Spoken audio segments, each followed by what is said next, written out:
This was the scene in the Guatemalan highland town of Sololá in late November.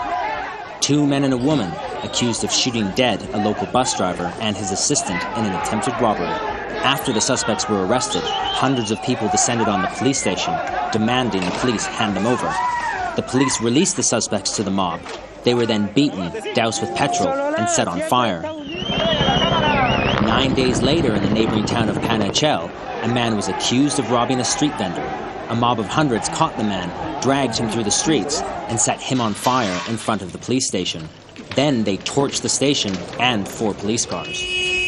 Guatemala has seen a rise in lynchings as acts of mob violence are called here. The head of the Congressional Commission on Human Rights here in Sololá says the increase in lynchings is caused by a loss of confidence in the justice system as well as the country's violent history. The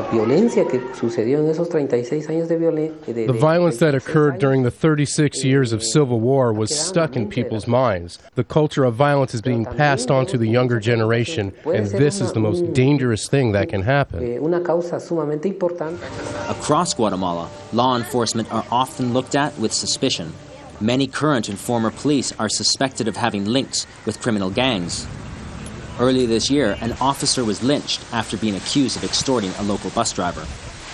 Deputy Mayor EDGAR RODAS says this type of distrust certainly contributed to the recent violence. There have been a lot of corrupt police. The Director General, department heads, and officials whose involvement in corruption, kidnapping, and robberies have been reported in the press. The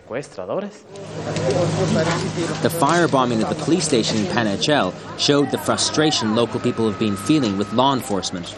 However, Community Relations Officer VELASQUEZ says the public's anger is misdirected and that the police are not wholly to blame for the lack of security in Guatemala. The people are confused. They think we arrest people and then let them go. But this isn't true. The judges give them their freedom. The police, community leaders, mayors, and judges need to talk to the people and explain the laws and the justice process.